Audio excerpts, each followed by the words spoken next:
ಆತ್ಮೀಯ H16 news ಅರ್ಥಾತ್ ಹೇ ಸಿದ್ದರಾಮಗೆ ಸ್ವಾಗತ.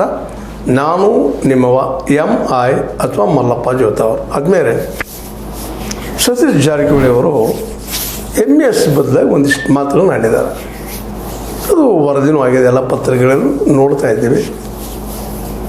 ಈ MES ನಿಜವಾಗಿಯೂ ಇವತ್ತು ತನ್ನ ಅಸ್ತಿತ್ವ ಉಳಿಸ್ಕೊಂಡದ ಅನ್ನೋಂಥ ಪ್ರಶ್ನೆ ಅಂತ ಇದ್ದೇ ಇದೆ. ಯಾಕಂದ್ರೆ MLAಗಳೆಲ್ಲ ಖುಲ್ಲಾಗ್ತಾ ಇದ್ದಾರೆ. ಅವ್ರದ್ದು ಯಾವ MLA ಒಂದು ಕ್ಷೇತ್ರದಿಂದ ಆರಿಸಿ ಬರ್ತಾಯಿಲ್ಲ. ಒಂದು ಕಾಲಕ್ಕೆ 6-7 ಜನ ಬರ್ತಾಯಿದ್ರು, ಇವತ್ತು ಬಿಗ್ ಜೀರೋ. ಈವನ್ ಈ ಬೆಳಗಾವಿಯ ಈ ಒಂದು ಕಾರ್ಪೊರೇಷನ್ದಲ್ಲೂ ಸಹಿತ MES ಒಂದು ಸಣ್ಣ ಏನಪ್ಪ ಅಂತಂದ್ರೆ ಜನರ ಗುಂಪಾದಂಗೆ ಆಗಿ ಹೋಗ್ಬಿಟ್ಟದ. ಹೀಗಾಗಿ MESಕ್ಕೆ ಅನಗತ್ಯ ಪ್ರಚಾರ ಕೊಡೋದು ಸರಿ ಏನು ಅನ್ನೋಂಗೆ ನಮ್ಮ ಸತೀಶ್ ಜಾರಕಿಹೊಳಿ ಅವರು ಕೇಳ್ತಾ ಇದ್ದಾರೆ. ಅವ್ರು ಹೇಳೋದ್ರಲ್ಲಿ ಭಾಳ ಅರ್ಥದ, ಒಳ್ಳೆಯ ವಿಚಾರ. ಯಾಕಂದರೆ ಒಂದು ನಿಷೇಧ ಮಾಡೋದ್ರಿಂದ ಅದು ಚೀದ ದಿನ ಅದು ಸ್ನಬ್ ಆಗೋದಿಲ್ಲ, ನಾಶ ಆಗೋದ್ರು ಸಾಮಾನ್ಯ ನೋಡ್ತಾ ಬಂದಿದ್ದೀವಿ ನಾವು ಅದನ್ನು ಬೆಳೆಸಿದಂಗೆ ಆಗ್ತದೆ. ಅದಕ್ಕೆ ಅದು ನಿಷೇಧ ಹೇಳೋದಿನ ಅವಶ್ಯ ಇಲ್ಲ ಅಂತ ಅನ್ನೋ ಮಾತು ಮಾತಾಡಿದ್ದಾರೆ. ಇದು ಭಾಳ ಗಮನಾರ್ಹ. ಒಳ್ಳೆಯ ಒಬ್ಬ ವಿಚಾರವಂತ ರಾಜಕಾರಣಿಯ ಲಕ್ಷಣ ಎಲ್ಲ ಕಾಣ್ತಾ ಇದ್ದೇವೆ ಇವತ್ತು. ನಿಧಾನಕ್ಕೆ ಯಾಕಪ್ಪ ಸತೀಶ್ ಅವರು ಮುಖ್ಯಮಂತ್ರಿ ಆಗಬೇಕು ಅನ್ನೋ ಉತ್ತರಗಳು ಇಲ್ಲೆಲ್ಲ ಸಿಗ್ತಾ ಇದ್ದಾವೆ. ಒಂದು ಸೌಹಾರ್ದತೆ, ಭಾಷಾ ಬಾಂಧವ್ಯ ಉಳಿಸ್ಕೊಂಡು ಹೋಗುವಂಥದ್ದು, ಜೊತೆಗೆ ಹಿಂದುತ್ವರು ಮತ್ಯಾವುದೋ ನೆಲೆಯಲ್ಲೇ ವಾದಗಳನ್ನು ಮಾಡಲಾರ್ದ ಎಲ್ಲರನ್ನು ಜೊತೆಗೂಡಿಸ್ಕೊಂಡು ಹೋಗುವಂಥದ್ದು, ಇವೆಲ್ಲ ಲಕ್ಷಣಗಳು ದಿನದಿಂದ ದಿನಕ್ಕೆ ಅವರಲ್ಲಿ ಕಾಣ್ತಾ ಇದ್ದಾವೆ. ಹೀಗಾಗಿ ಸತೀಶ್ ಅವರು ಇವತ್ತು ರಾಜ್ಯದ ಚರ್ಚಿತ ವ್ಯಕ್ತಿಗಳಲ್ಲಿ ಒಬ್ಬರಾಗಿದ್ದಾರೆ. ಇವತ್ತು DK ಶಿವರ ಜೊತೆಗೆ ಒಂದು ಫೈಟ್ ಮಾಡುವಂಥ ರಾಜಕೀಯವಾಗಿ ತಮ್ಮ ಅಸ್ತಿತ್ವವನ್ನು ಉಳಿಸ್ಕೊಂಡು ಹೋಗುವಂಥ ಪ್ರಯತ್ನ ಮಾಡ್ತಾ ಇದ್ದಾರೆ. ಇರಲಿ, ಕೆಲವೊಂದು ತಪ್ಪು ಸರಿನೋ ಏನೋ ಆಗ್ತಿರ್ತಾವೆ, ಬಟ್ ಪ್ರಯತ್ನ ಮಾತ್ರ ಮಾಡ್ತಾ ಇದ್ದಾರೆ. ಆ ಪ್ರಯತ್ನಕ್ಕೆ ಅದರಲ್ಲೂ ಮುಖ್ಯವಾಗಿದ್ದು ಭಾಳ ಗಂಭೀರವಾದ ವಿಷಯ ಇದು. MESನ್ನು ಬ್ಯಾನ್ ಮಾಡಿದರೆ ಏನಾಗೋದದ? ಇವತ್ತು ನಮ್ಮ ಕನ್ನಡ ಸಂಘಟನೆಗಳಾಗಿರ್ಬೋದು, ಇನ್ನುಳಿದವರಾಗಿರ್ಬೋದು, ಸಹಜದ ಒಂದು ರೋಚ ಇರ್ತದೆ, ಬಂದ್ ಮಾಡಿಬಿಟ್ರೆ ಬ್ಯಾನ್ ಮಾಡಿರಿ ಅಂತೇಳಿ. ಈಗ ನೋಡಿ, ಸಾರಾಯಿ ಬ್ಯಾನ್ ಮಾಡಿದ್ರು ಗುಜರಾತ್ನಲ್ಲೇ, ನಿಂತ ಅದು. ಬಿಹಾರದಲ್ಲಿ ಸಾರಾಯಿ ಬ್ಯಾನ್ ಮಾಡಿದ್ರು, ನಿಂತ ಅದು. ಇಲ್ಲ, ಇನ್ನೂ ಹೆಚ್ಚಾಯ್ತಲ್ಲ. ಯಾಕೆ ಮಾತನ್ನು ರೆಫರ್ ಮಾಡ್ತಾ ಇದ್ದೀನಪ್ಪ ಅಂತಂದ್ರೆ, ಯಾವುದನ್ನು ನಾವು ನಿಷೇಧ ಮಾಡ್ತೀವಿ, ಯಾವುದನ್ನು ನಾವು ಬೇಡ ಅಂತ ಹೇಳ್ತೀವಿ, ಅದು ಹೆಚ್ಚಾಗ್ತದೆ. ಮನುಷ್ಯನ ಪ್ರವೃತ್ತಿ ಅದು, ಯಾಕೆ ಬೇಡಪ್ಪ ಅಂತೇಳಿ. ಈ ಮಕ್ಕಳಲ್ಲಿ ನೋಡ್ರಿ, ಓದಂದ್ರೆ ಓದೋದಿಲ್ಲ, ಸುಮ್ಮನೆ ಬಿಟ್ಟರೆ ಓದಲಿಕ್ಕೆ ಶುರು ಮಾಡಿಬಿಡ್ತಾರೆ.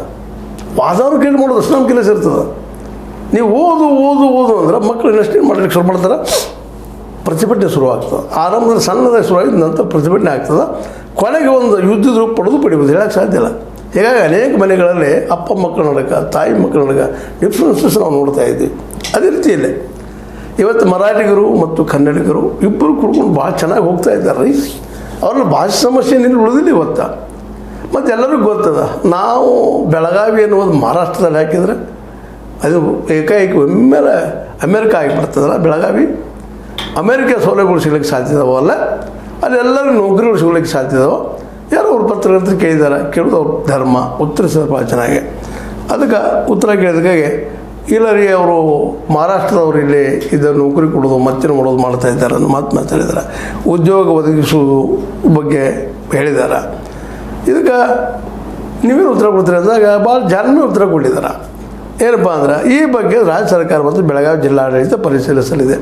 ಏನು ಮಹಾರಾಷ್ಟ್ರ ನಮ್ಮಲ್ಲಿ ಹಸ್ತಕ್ಷೇಪ ಮಾಡಲಿಕ್ಕತ್ತದಲ್ಲ, ಇದರ ಬದಲಾಗಿ ಅವ್ರು ನೋಡ್ತಾರೆ ಆಯಾ ರಾಜ್ಯ ಸರ್ಕಾರಗಳಿಗೆ ತಮ್ಮ ರಾಜ್ಯ ಜನರಿಗೆ ಉದ್ಯೋಗ ಒದಗಿಸೋದು ಕಷ್ಟವಾಗಿದೆ. ನಮಗೆ ಉದ್ಯೋಗ ಕೊಡೋಕ್ಕಾಗ್ತಾ ಇಲ್ಲ, ಇನ್ನು ನಮ್ಮ ಜನರಿಗೆ ಉದ್ಯೋಗ ಕೊಡ್ತಾರೋ, ಸುಮ್ಮನೆ ಒಂದು ಗಿಮಿಕ್ಕಪ್ಪ ಅದು ಅನ್ನೋಂಗೆ ಮಾತಾಡಿದ್ದಾರೆ. ಇದು ಪ್ರಬುದ್ಧ ರಾಜಕಾರಣಿ ಲಕ್ಷಣ. ಹಾಗಂತೇಳಿ ಅದನ್ನು ಬಿಡಬೇಕಂತಲ್ಲ, ಎಚ್ಚರಿರ್ಬೇಕಾಗ್ತದೆ.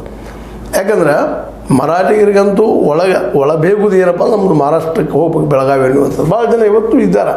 ಆದರೆ ಇವತ್ತು ಅನಿಸ್ಲಿಕ್ಕತ್ತದ. ಇದರಿಂದ ನಾವು ಭಾಷಾ ವಿಷಯದಿಂದ ತಿಕ್ಕಾಡ್ತಾ ಹೋದ್ರೆ ನಮ್ಮ ಭವಿಷ್ಯ ಇನ್ನಷ್ಟು ಅಂಧಕಾರ ಆಗ್ತದೆ, ಬಡತನದಲ್ಲಿ ಹೋಗ್ತದೆ, ಉಪವಾಸ ಬಿದ್ದು ಸಾಗಿ ಪ್ರಸಂಗ ಬರ್ತದೆ ಅಂತ ಎಲ್ಲರಿಗೂ ಅನಿಸ್ಲಿಕ್ಕತ್ತದ. ಅದಕ್ಕೆ ಎರಡೂ ರಾಜ್ಯಗಳು ತಮ್ಮ ಬಾರ್ಡರ್ದಲ್ಲಿ ಏನು ಸಾಧ್ಯ ಅಂತ ತಮಗೆ ನೀಗಿದಷ್ಟು ಒಳ್ಳೆಯ ಕೆಲಸನೂ ಮಾಡಲಿ ಪ್ರಯತ್ನ ಮಾಡ್ತಾ ಇದ್ದಾರೆ. ನಮ್ಮ ಕಡೆ ಮನಸ್ಸು ಉಳಿಯಪ್ಪ ಅವ್ರದ್ದು ಅಂತೇಳಿ MES ಜಾಗೃತಿ ಉಳಿಲಿಕ್ಕೆ ಮಹಾರಾಷ್ಟ್ರ ಸರ್ಕಾರಕ್ಕೂ ಬೇಕಾಗ್ಯದ. ಅದೇ ಕಾಲ ಕನ್ನಡದ ನಮ್ಮ ಹೋರಾಟಗಾರರಿಗೂ ಅದು ಹೋಗ್ಬೇಕು ಅನ್ನೋದಲ್ಲ. ಆದರೆ ಅದು ಹೇಳಿದ ತಕ್ಷಣ ಹೋಗೋದು, ಕರೆದ ತಕ್ಷಣ ಬರೋದು ಅಂಥ ವಿಷಯ ಅಲ್ಲ.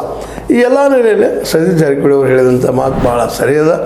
MES ನಿಷೇಧದಿಂದ ಭಾಷಾ ಸಮಸ್ಯೆ ಬಗೆಹರಿದಿಲ್ಲ ರೀ, ಅದು ಬಗೆಹರಿಯುವುದಿಲ್ಲ ಅನ್ನೋ ಮಾತನ್ನು ಮಾತಾಡಿದ್ದಾರೆ. ಇವೆಲ್ಲ ಡೆವಲಪ್ಮೆಂಟ್ಗಳು ನೋಡ್ತಾ ಹೊರಟಾಗ ಉತ್ತರ ಕರ್ನಾಟಕದಿಂದ ವಿಶೇಷವಾಗಿ ಇವತ್ತು ಸತೀಶ್ ಜಾರಕಿಹೊಳಿ ಅವರು ಇನ್ನಷ್ಟು ಗಟ್ಟಿ ಆಗ್ತಾ ಹೋಗ್ತಾ ಇದ್ದಾರೆ ಅಂತ. ಆರಂಭದಲ್ಲೇ ಇವರೇ ಹೆಂಗೆ ಆಗ್ತಾರೆ ರೀ ಮುಖ್ಯಮಂತ್ರಿ, ಭಾಳ ಜನ ಚರ್ಚೆ ಮಾಡ್ತಾಯಿದ್ರು. ಆದರೆ ದಿನ ಹೋದಂಗೆ ಅವ್ರಲ್ಲಿ ಪರಿವರ್ತನೆ, ಅದರಲ್ಲೂ ಮುಖ್ಯವಾಗಿ ಪರಿವರ್ತನೆ ತಂದಿದ್ದು ಏನಪ್ಪ ಅಂತಂದ್ರೆ ಒಂದಿಷ್ಟು ಅವ್ರ ಜೊತೆಗೆ ಈ ಅಹಿಂದ ಸಂಘಟನೆ ಮೂಲಕ ಒಳ್ಳೊಳ್ಳೆ ಜನ ಚಿಂತಕರು ಜೊತೆಯಾಗಿದ್ದಾರೆ. ಹೀಗಾಗಿ ಅನೇಕ ಸಂದರ್ಭದಲ್ಲೇ ಅವರ ಮಾತನ್ನು, ಅವರ ಗೈಡ್ಲೈನ್ಸಲ್ಲಿ ಇವ್ರು ಹೋಗುತ್ತಿರುವುದರಿಂದಾಗೆ ಈ ಒಂದು ರೀತಿ ಅವ್ರ ಮಾತು ಅವ್ರು ಕೇಳ್ತಾರೋ ಇಲ್ವೋ ಬೇರೆ ವಿಷಯ. ಬಟ್ ನಮ್ಮಲ್ಲಿ ಸರ್ವಜ್ಞ ಹೇಳಿ ಸಜ್ಜನರ ಸಂಘವದು ಹೆಜ್ಜೆಯನ್ನು ಸವಿದಂತೆ ಅಂತೇಳಿ. ಹೀಗೆ ಒಳ್ಳೆಯವ್ರು ಸಹವಾಸ ಮಾಡಿದಾಗ ಸಹಜ ವ್ಯಕ್ತಿ ದೊಡ್ಡದಾಗ್ತಾ ಹೋಗ್ತಾ ಇರ್ತಾನೆ. ಆ ದಿಶೆಯಲ್ಲಿ ಇವತ್ತು ಸತೀಶ್ ಅವರು ಉತ್ತರ ಕನ್ನಡದ ಒಬ್ಬ ನಾಯಕರಾಗಿ ಹೊರಡ್ತಾ ಇದ್ದಾರೆ, ಜೊತೆಗೆ ಸಂಯಮದ ನಾಯಕರಾಗ್ತಾ ಇದ್ದಾರೆ ಅನ್ನೋದು ಅಷ್ಟು ಮುಖ್ಯ. ಮತ್ತು ಸಾಮಾನ್ಯವಾಗಿ ಅವ್ರು ಭೇಟಿ ಆದವ್ರು ಎಲ್ಲರೂ ಮಾತಾಡ್ತಾ ಇರ್ತಾರೆ, ಹೇಳ್ತಾ ಇರ್ತಾರೆ. ಇಲ್ಲಿ ಅವರು ಕೇಳ್ಕೊಳ್ತಾರೆ ಸಮಸ್ಯೆಗಳು ಏನದ ಲಕ್ಷ ಕೊಟ್ಟು ಕೇಳ್ತಾರೆ. ಅದಕ್ಕೆ ಏನು ಉತ್ತರ ಕೊಡ್ತಾರೆ ಆ ಮಾತು ಬೇರೆ, ಸರಿನೂ ತಪ್ಪು. ಇವತ್ತು ಯಾರೋ ಏನೋ ಒಂದು ಜಗಳದ ವಿಷಯ ಆಗಿರ್ಬೋದು, ಮತ್ತೊಂದು ವಿಷಯ ಆಗಿರ್ಬೋದು, ಇನ್ನೊಂದು ವಿಷಯ ಚರ್ಚೆಗೆ ಹೋದಾಗ ಅವ್ರ ಮಾತುಗಳನ್ನು ಕೇಳಿ ಅವರಿಗೆ ಒಪ್ಪಿಸಿ ಕಳಿಸುವಂಥ ಜಾಮೀನು ಅವ್ರಗಳದ ಅನ್ನುವಂಥದ್ದು. ಅದಕ್ಕೆ ಹೇಳ್ತಾರಲ್ಲ ರೂಢಿಯೊಳಗೆ ಆಡದೆ ಮಾಡುವವರು ರೂಢಿಯೊಳಗೆ ಉತ್ತಮ ಅಂತೇಳಿ. ಮಾತಾಡಿ ಸುಮ್ಮನೆ ಮಾಡದೇ ಇದ್ರೆ ಏನಾಗ್ತದೆ ನಮಗೆಲ್ಲ ಗೊತ್ತಿದ್ದ ವಿಷಯ ಅದು. ಆ ನೆಲೆಯಲ್ಲಿ ಇವತ್ತು ಸತೀಶ್ ಜಾರಕಿಹೊಳಿ ಅವರು ಹೇಳಿದಂಥ ಮಾತು ಅದು ನಿಷೇಧ ಹೇರೋಗಿಂತರೂ ಅದರಷ್ಟು ಅದಕ್ಕೆ ಬಿಟ್ಟು ಬಿಡೋಣ ಅದನ್ನು. ಯಾಕಪ್ಪ ಅಂದ್ರೆ ಕೇವಲ ಅದೊಂದು ವಿಷಯ ಬಿಟ್ಟು ಮತ್ತೊಂದು ಇಲ್ಲ ಅಲ್ಲಿ MESದಲ್ಲಿ ಬರೀ ಭಾಷೆಯಿಂದ ಎಲ್ಲ ಸಮಸ್ಯೆಗಳು ಪರಿಹಾರ ಆಗುವುದಿಲ್ಲ, ಧರ್ಮಗಳಿಂದಲೂ ಪರಿಹಾರ ಆಗುವುದಿಲ್ಲ. ಇನ್ನಷ್ಟು ಸಮಸ್ಯೆ ಗೊಂದಲ ಆಗ್ತಾವೇನ ಮತ್ತೇನಾಗ್ಲಿಕ್ಕೆ ಸಾಧ್ಯ ಇಲ್ಲ. ಈಗ ಶಾಂತಿಯಿಂದ ಇದ್ದೀವಿ ನಾವೆಲ್ಲ, ಮರಾಠಿಗರು ನಮ್ಮೊಂದಿಗೆ ಸಹೋದರಂತ ಇದ್ದಾರೆ, ಇವತ್ತು ಕೂಡ ಹೋಗ್ತಾ ಇದ್ದೀವಿ ಅನ್ನುವಂಥ ಮಾತನ್ನು ಅವ್ರು ಹೇಳಿದ್ದಾರೆ. ಮತ್ತು ಅದೇ ಕಾಲಕ್ಕೆ ಈ ಪ್ರತಿಭಟನೆ ಮಾಡೋ ಬಗ್ಗೆ ಕುಳಿತಾಗ ಹೇಳಿದ್ದಾರೆ. ಕರ್ನಾಟಕ ಬಂದ ಬಗ್ಗೆ ಮಾತಾಡಿದಾಗ ಯಾಕ್ರಿ ಇದ್ರ ಬಗ್ಗೆ ಏನು ನಿಮ್ಮ ಅಭಿಪ್ರಾಯ ಪ್ರಶ್ನೆ ಮಾಡಿದ್ದಾರೆ. ಅದಕ್ಕೆ ಅವ್ರು ಹೇಳಿದ್ರೆ ಏನಿಲ್ಲಪ್ಪ, ಪ್ರತಿಭಟನೆ ಮಾಡೋದು ಹಕ್ಕದು ಮಾಡಲಿ, ನಮ್ಮ ಕೆಲಸನ ಮಾಡಿದರೆ ಆಯಿತು ಅಂತೇಳಿ. ಆದರೆ ನಮ್ಮದು ಕಳಕಳಿ ಏನಪ್ಪ ಅಂತಂದ್ರೆ ಯಾರಿಗೆ ತೊಂದರೆ ಆಗದಂಗೆ ಪ್ರತಿಭಟನೆ ಮಾಡಲಿ ಅನ್ನೋಂಥ ಒಳ್ಳೆಯ ಉತ್ತರವನ್ನು ಕೊಟ್ಟಿದ್ದಾರೆ. ಒಟ್ಟು ಏನೂ ಇರಲಿ, ಸತೀಶ್ ಜಾರಕಿಹೊಳಿ ಅವರ ಈ ಒಂದು ನಿಲುವು ಎಲ್ಲರೂ ಒಳಗೊಳ್ಳುವಂಥದ್ದು, ಎಲ್ಲರಿಗೂ ಆದಷ್ಟು ತೊಂದರೆ ಆಗದಂಗೆ ಆಡೋದು ತಿಳಿಸುವಂಥ ಒಂದು ಏನಪ್ಪ ಗುಣಗಳು ಬೆಳೆಸ್ಕೊಳ್ತಾ ಇದ್ದಾರೆ. ಇನ್ನೂ ಇದ್ರ ಜೊತೆಗೆ ಇನ್ನಷ್ಟು ಇವತ್ತು ನಿಜವಾದ ಸಮಸ್ಯೆಗಳೇನಿದ್ದಾವೆ ಅದ್ರಿಗೆ ಲಕ್ಷ್ಯ ವಹಿಸುವಂಥದ್ದು ಭಾಳ ಮುಖ್ಯ ಅದ. ಯಾಕಂದರೆ MSP ನೀವು ಮೇಲ್ಮೆಲ್ಲ ಚರ್ಚೆ ಮಾಡ್ತಾ ಇರ್ತಾರೆ, ಅದನ್ನು ನೀವು ಕೇಳಿರ್ಬೋದು. ಅದನ್ನು MSP ಕಾನೂನು ಮಾಡಿಸೋದಕ್ಕಾಗಿ ಸಿದ್ದರಾಮಯ್ಯಗಳು ಒತ್ತಡ ಮಾಡಿಸೋದು ಭಾಳ ಉತ್ತಮ.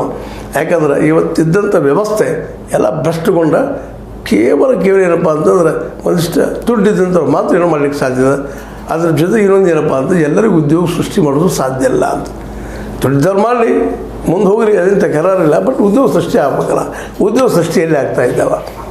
ಯಾಕಂದರೆ ಯಾವುದೋ ಉದ್ಯಮಿ ಮಾಡ್ತಾರೆ ಮತ್ತೇನೋ ಮಾಡ್ತಾರೆ ಹೋದವ್ರ ಸತಿ ಫೇಲ್ಯೂರ್ ಆಗ್ತಾ ಇದ್ದಾರೆ. ಕಾರಣ ಏನಂದ್ರೆ ಆರ್ಥಿಕವಾಗಿ ಸಬಲತೆ ಇಲ್ಲದಕ್ಕಾಗಿ, ಜೊತೆಗೆ ಅಲ್ಲಿ ವಾತಾವರಣ ಇರೋದಕ್ಕಾಗಿ. ಹೀಗಾಗಿ ಈ ಕೃಷಿಗೆ ಆದ್ಯತೆ ನೀಡಿ ಇದು ಉದ್ಯೋಗ ಸೃಷ್ಟಿ ಮಾಡುವಂಥ ಒಂದು ದೊಡ್ಡ ಆರ್ಥಿಕ ವ್ಯವಸ್ಥೆಗೆ ಏನಾದರೂ ಆ ದಿಶೆಯಲ್ಲಿ ತಮ್ಮ ಸಂಘಟನೆಗಳೊಂದು ಚರ್ಚೆ ಮಾಡಿಕೊಂಡು ಇಲ್ಲಿ ಏನಪ್ಪ ಹೆಚ್ಚು ಉದ್ಯೋಗ ಸೃಷ್ಟಿ ಕೊಡುವಂಥದ್ದು, ಉದ್ಯೋಗ ಸೃಷ್ಟಿ ಮಾಡುವಂಥದ್ದು ಯಾವ ಕ್ಷೇತ್ರದ ಅನ್ನೋದು ಹುಡುಕಿ ಆ ದಿಶೆಯಲ್ಲಿ ಹೋದ್ರಂತೆ ಇನ್ನೂ ವಯಸ್ಸದ ಮುಖ್ಯಮಂತ್ರಿ ಇಂದಿನ ನಾಳೆ ಹಾಗೆ ಆಗ್ತಾರೆ, ಒಳ್ಳೆ ಹೆಜ್ಜೆಯಲ್ಲಿ ಹೋದ್ರೆ.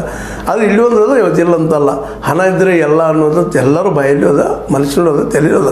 ಹಣ ಇದ್ದರೆ ಅಷ್ಟು ನಾವು ಸಾಧ್ಯ ಅದು ಸತ್ಯನ ಇವತ್ತು ನಡೆದದು ಹಂಗೆ. ಅದರ ಜೊತೆಗೆ ನಮ್ಮ ಕಾಳಜಿ ಕಳಕಳಿಗಳು ಬೇಕಾಗ್ತಾವೆ ಜನಸಾಮಾನ್ಯರ ಬದಲಾಗಿ ಉದ್ಯೋಗ ಸೃಷ್ಟಿ ಸಲುವಾಗಿ. ಉದ್ಯೋಗ ಸೃಷ್ಟಿಗಾಗಿ ಏನು ಮಾಡಬೇಕಾಗಿತ್ತು ಅನ್ನೋದನ್ನು ತಮ್ಮ ಒಳ್ಳೆಯ ಮಿತ್ರ ಸಂಘದ ಅವ್ರ ಮೂಲಕ ಯಾವುದೇ ಕ್ಷೇತ್ರಕ್ಕೆ ಹೆಚ್ಚು ಒತ್ತು ಕೊಟ್ಟರೆ ಉದ್ಯೋಗ ಸೃಷ್ಟಿ ಆಗ್ತಾವೆ ಕರ್ನಾಟಕದಲ್ಲಿ. ಕೇವಲ ನಾವು ಗ್ಯಾರಂಟಿಯನ್ನು ಕೊಟ್ಟಷ್ಟೇ ಗೆಲ್ತಾ ಹೋಗ್ತೇವ, ಇದನ್ನೊಂದು ಪ್ರಶ್ನೆ ಮಾಡ್ಕೋಬೇಕಾಗಿದೆ. ಯಾಕಂದರೆ ಎದುರಾಳಿ BJP ಅವರು ಸಾಮಾನ್ಯರಿಲ್ಲ. ಅವ್ರು ನೆಕ್ಸ್ಟ್ 2028ಕ್ಕೆ ನಿಶ್ಚಿತವಾಗಿಯೂ ಗ್ಯಾರಂಟಿಗಳನ್ನು ತೊಗೊಂಡೇ ಬರ್ತಾರೆ, ಇನ್ನೂ ಭರಾಟೆಯಾಗಿ ಬರ್ತಾರೆ. ಮತ್ತು ಈಗಾಗಲೇ ನಿಮ್ಗೆ ಇನ್ನೊಂದು ಹೇಳುವಂಥ ಏನಪ್ಪ ಅಂದ್ರೆ RSS ಸಮಯಕ್ಕೆ ತಕ್ಕ ತನ್ನ ವಿಚಾರಗಳನ್ನು ಬದಲಾಯಿಸ್ಕೊಳ್ತಾ ಜನಪರವಾದಂಥ ಹೆಜ್ಜೆ ಇಡ್ಲಿಕ್ಕತ್ತದ. ಹೀಗಾಗಿ ಇವತ್ತು ಈ ಅಹಿಂದ ಸಂಘಟನೆಯ ಒಂದು ಸಂಘಟನೆ ಬೆಳೆಸ್ಕೊಂಡು ಬಿದ್ದ ಸಮುದಾಯಗಳನ್ನು OBC ಅವರನ್ನು SC ST ಅವರನ್ನು ತೆಗೆದುಕೊಂಡು ಹೋಗ್ತಿರುವಂಥ ಸತೀಶ್ ಅವರು 90% ಜನರಿಗೆ ಉದ್ಯೋಗ ಸೃಷ್ಟಿ ಯಾವ ಕ್ಷೇತ್ರದಲ್ಲಿ ಆಗ್ತದೆ ಅಂತ ಚಿಂತನೆ ಎತ್ತು ಹೋದ್ರೆ ಇನ್ನೂ ಹೆಚ್ಚು ಅನುಕೂಲ ಆಗ್ತದೆ. ಯಾಕಂದ್ರೆ ಇವತ್ತು ಒಬ್ಬ ಮುಖ್ಯಮಂತ್ರಿ ಅಭ್ಯರ್ಥಿ ಅವರು, ಅದಕ್ಕಾಗಿ ಈ ಮಾತನ್ನು ನನಗನಿಸಿದಂಗೆ ಹೇಳ್ತಾ ಇದ್ದಿದ್ದು. ಅವ್ರಿಗೆ ಲೈಕ್ ಆಗದೇ ಇರ್ಬೋದು, ಲೈಕ್ ಆಗಬಹುದು, ಏನಾಗ್ತದೆ ಗೊತ್ತಿಲ್ಲ. ಲೈಕ್ ಆದ ಉಳಿದವ್ರಿಗೆ ಇದು ಗೊತ್ತಾಗ್ತದೆ ಚರ್ಚೆ ಮಾಡೋದ್ರಿಂದ. ಲೈಕ್ ಮಾಡಿರಿ, ಶೇರ್ ಮಾಡಲಿ, ಕಾಮೆಂಟ್ ಮಾಡಿರಿ, ಜೊತೆಗೆ ಸಬ್ಸ್ಕ್ರೈಬ್ ಆಗೋದನ್ನು ನಿಲ್ಲಿಸೋದು ಬೇಡ ಅಂತ ಹೇಳ್ತಾ H16 ನ್ಯೂಸ್ ಅರ್ಥಾತ್ ಹೇ ಸೀತಾರಾಮ್ ಸತ್ಯದ ಕೈಗಂಡೆ ವಂದನೆಗಳು.